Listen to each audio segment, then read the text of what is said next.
കിഷോർ, നമസ്കാരം. ഏത് പാട്ടാ ആദ്യം പാടുന്നേ? നമുക്ക് അങ്ങനെ അങ്ങ് തുടങ്ങാം അല്ലേ ദേവി? എനിക്ക് ചേട്ടൻ പാടിയിരിക്കുന്ന പാട്ടുകളിൽ കുറേ പാട്ടുകൾ ഇഷ്ടമാണ്.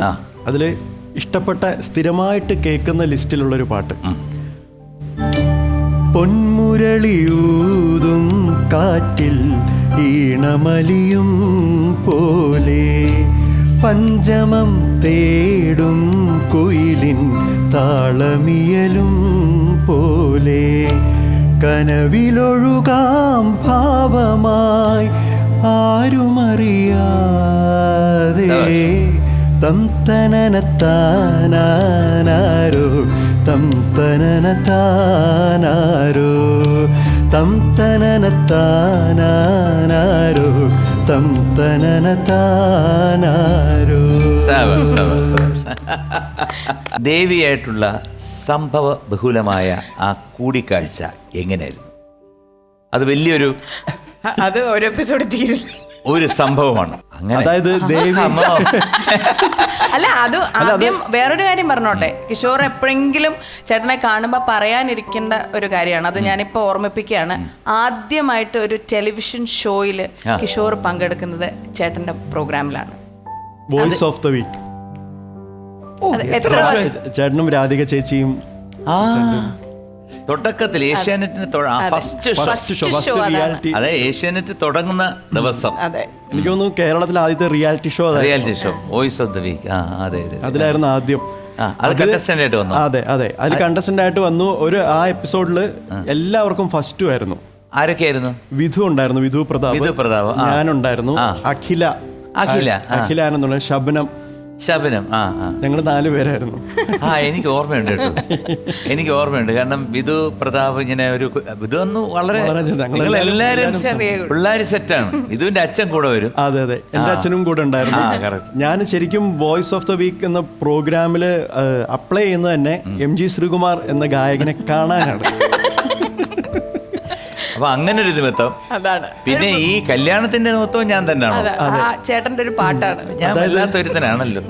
അല്ല പക്ഷെ കുഴപ്പമില്ല, 17 വർഷമായിട്ട് സക്സസ്ഫുൾ പൊളിഞ്ഞിട്ടില്ല ഇതുവരെ, ദൈവാനുഗ്രഹം. അത് വേറൊന്നുമില്ല ചേട്ടാ, അത് ഒരു ഷോയുടെ ദുബായിൽ പോകാൻ വേണ്ടിയിട്ട് ഒരു ഷോയുടെ ഒരു ട്രെയിലർ, എനിക്ക് തോന്നുന്നു അന്ന് ആദ്യമായിട്ടാണ് ഒരു ഷോയുടെ ട്രെയിലറൊക്കെ ഷൂട്ട് ചെയ്യുന്നത്. ഇപ്പം സിനിമയ്ക്ക് ടീസർ ട്രെയിലറൊക്കെ വന്നു. അന്ന് ഷോയ്ക്ക് ഒരു ട്രെയിലർ ഷൂട്ട് ചെയ്തപ്പം ഒരു മുസ്ലിം ഡിവോഷണൽ സോങ് പാടിയിരുന്നു ഞാൻ. അപ്പം അത് ഞാൻ സ്റ്റേജിൽ പാടിക്കൊണ്ടിന്ന് ഷൂട്ട് ചെയ്തുകൊണ്ട് നിൽക്കുന്ന സമയത്താണ് ദേവിയുടെ എൻട്രി. ഞങ്ങളുടെ ഷൂട്ടിംഗ് ലൊക്കേഷനിലേക്ക്, സെറ്റിലേക്ക് ദേവി എൻട്രി ചെയ്യണത് ഈ പാട്ട് കേട്ടോണ്ടാണ്.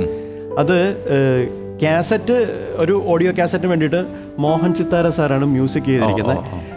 അല്ലാഹുവിന്റെ ദൂതരായ ത്വാഹ റസൂല്, ഈരേഴു ലോകം വാഴ്ത്തിടുന്ന സ്നേഹ റസൂല്, നേരായ ദീനിൻ കീർത്തിയോതി ആറ്റൽ റസൂല്, ഈ ഹക്കിലേക്ക് തൂവെളിച്ചം കാട്ടി റസൂല്. റസൂലേ ശറഫാം നൂറേ ജമാലേ പൊലിവാം ഖൈറേ യാ സയ്യിദി ഹബീബി യാ ഹാഷിമി നസീബി, ഈ ആലമാകെ പോരിശയായി തീർന്ന റസൂലേ.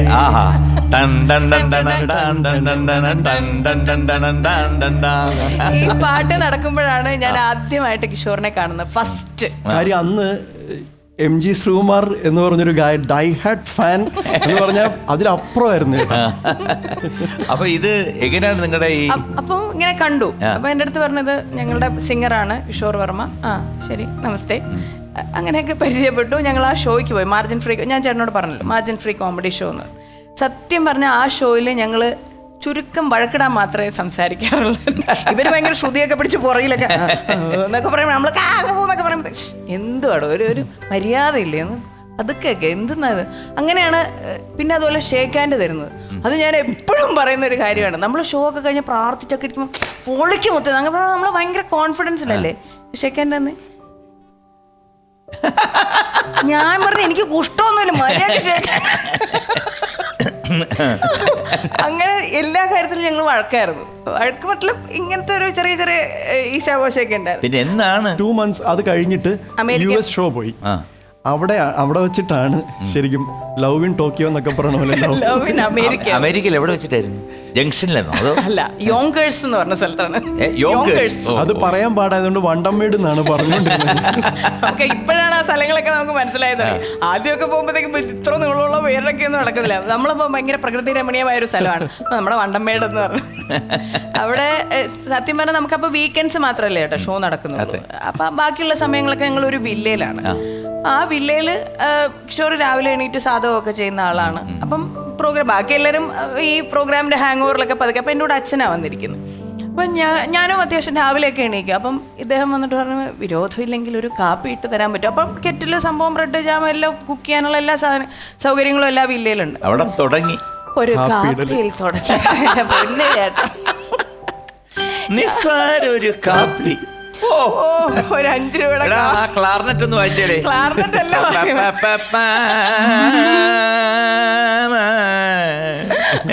കാപ്പി കാപ്പി പറ്റിച്ച മണിയാ.